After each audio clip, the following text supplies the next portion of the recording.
So you think this may bring about the long-awaited constructive dialogue to bring about real peace in the region? Very much so. I really believe that in the final analysis, this will be one very good thing that will come out of this situation, whereby the United States will just lean a little harder, and the Israelis would figure that they must be able to resolve this, and the Palestinian question would be brought to the table, and under some formula, whether it is the international conference or any other formula, so that they can resolve that, because without the resolution of this main basic problem, the Middle East is not going to be a peaceful place. Now, is that, though, dependent upon the outcome of the sort of stalemate that we have right now? If this breaks out into violence, I mean, do you foresee other forces coming into play whereby that prospect for a constructive change, constructive dialogue could be, I mean, the whole context could be changed? As I would think, the only thing that will jeopardize the situation would be involvement of Israel in the violence. I don't think that whether the situation is resolved peacefully or violently, I think the outcome as far vis-a-vis that specific point, which is the relationships between the Israelis and the Palestinians and the rest of the Arab world, I don't really think it would affect it in one way or another, except for if Israel would participate in that situation, which would definitely be a total disaster, because no one would want to see that, including the United States. Right. How long do you think Saddam Hussein will go as the blockade continues? As we had the other day, an American ship fired shots across the bow of an Iraqi ship. Is he in it for the long haul? Will he stick this out for a number of months? He is a tough man, and he's a very tough leader, and he believes that he's fighting also for a principle. And he believes that the United States is rallying around the flag just to get rid of him, which is really not the case at all. And so I think he's going to be in there for the long haul. And I think there must be the resolve within the international community and the group that the United States of America has put together to make sure that there is enough resolve to stick to it and keep for a few more months until the effect of the sanctions begin to affect the economy of Iraq, and that will initiate some movement. Now, we saw in the Iran-Iraq war that Saddam Hussein doesn't necessarily have the greatest regard for human life. The use of chemical weapons in a very bloody, very atrocious war. I mean, is he willing to stick it out at the cost of his own people, or is he going to use those hostages, the American hostages and other hostages that he has there, to his advantage? I really can't say much about that, except for the fact that I think the fact that he is holding people hostage and what he did in the past and so on indicates definitely his toughness, but also indicates that he doesn't want to go into war.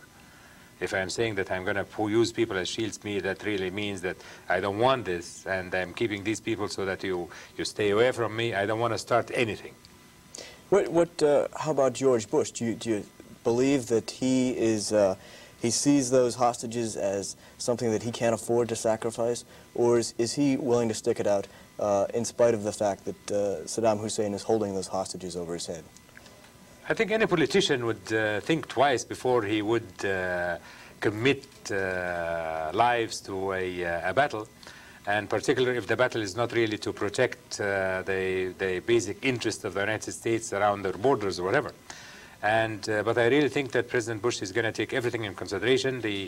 It is the high estimates of the potential losses of life that scare people today. And you hear these experts talking about that if war erupts, we will have at least 20,000 Americans dead or 30,000 Americans dead, and these kinds of numbers would scare anybody. And if I am in his place, I would feel for that, and I wouldn't want it. So I think these kinds of numbers, no question about it, would make people think twice.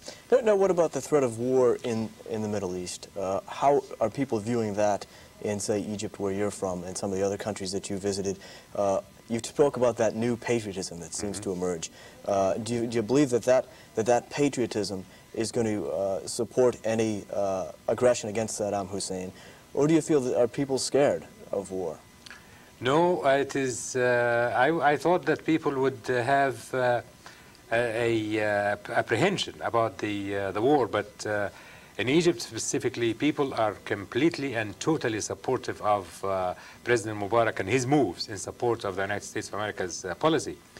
So there is a new atmosphere of nationalism and support, and the fact that most people in Egypt today are consider that the moves that President Hosni Mubarak had taken are all the right moves, and they support him wholeheartedly in the newspapers, in the media, and out in the street. Everybody is really very supportive of his position, and that's a very good sign. Now, as a long follower of the Mideast situation, do you see any ironies here where the United States has aligned itself with some countries it hasn't had good relations with in the past, for instance, Syria? Yes, in many ways, most people in the Middle East keep saying that we are the ones that are the friends of the United States. We don't understand why the United States of America has a one-sided policy towards the support of Israel, and they are not supporting us because we're really the friends of the U.S. And so they now really see it as the proper situation that the Arab countries, and particularly Saudi Arabia, has been a very good friend of the United States for the longest time. In Egypt, nobody has ever really spoken against the United States except during the reign of President Nasser. So they are supportive of the U.S., and they have always liked America in general and American policy, and they have been supportive of American policy outside of the Middle East. The only new card is that of Syria, where Syria had been with the Soviet Union for so long, and now it's aligned with the group that is supportive of the U.S., and that I really believe is due to the fact that the Syrians have recognized the very significant aspect of supporting the Kuwaitis as a matter of principle, and speaking against aggression in general. Do you think, though, that George Bush's position is a political position rather than one of ideological movement in the region? Do you feel that if the crisis were to suddenly end, that he would go back to his long-standing support of Israel, and that this perception among the Arab people that George Bush is now their newfound friend would be unfounded? It is quite possible. One cannot really tell what goes on in the political arena, and events can change positions. But I think President Bush has been, from the outset, taking the right steps, because he, I would say, perhaps is the most knowledgeable president about this situation and the way to resolve it. Having been an ambassador in the United Nations, having been a head of the CIA, having been vice president for so long, having been an oil man himself, all of his experiences, we are really collecting on this experience now. He is quite knowledgeable and quite tactful, and he really knows how to handle this situation, and I think he's handling it very well. What about comments in recent days? President Bush has made comments that we might see some real aggression in the Gulf. Does that concern you? It doesn't really concern me, because I know where it's coming from. There had been all kinds of discussions about the moves towards a peaceful solution, and the reports that we received from Saudi Arabia about the fact that Prince Sultan ibn Abdulaziz, the Minister of Defense, is making approaches towards Iraq for a peaceful resolution. And I think President Bush just wanted to make certain that people are not discounting the military option, because he believes that a very strong, viable military option is the one thing that can push Saddam Hussein and make him realize completely and fully that he should take that into consideration. What about, you're an American, what about the support of George Bush here in the United States? Do you fear that that's going to erode as the crisis prolongs? I don't believe that, because actually the support for George Bush has increased in the United States at the time. We're going to have to pick that up when we come back. We're going to take a short break. We'll be right back.